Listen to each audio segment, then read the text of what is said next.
Hey everyone, if you want to add a sidebar in Docsify to organize your documentation like a professional website, you're in the right place.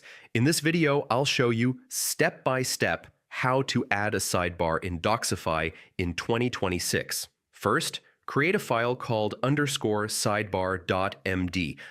This file controls all your sidebar navigation links and structure. Next, add your page links inside the sidebar file. This is where you list all your documentation pages in a structured format. Now open your index HTML file and enable load sidebar. Without enabling this setting, your sidebar will not appear at all. Restart your Docsify server. This ensures your new sidebar configuration is properly loaded. Make sure your sidebar file is placed in the correct root directory. Wrong placement can prevent it from working. Try refreshing your browser or clearing cache. Old cached data can sometimes stop updates from showing correctly. Finally, test your sidebar navigation by clicking each link.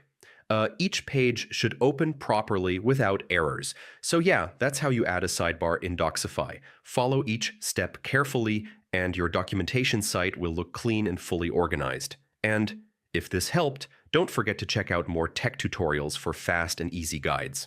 Hey everyone!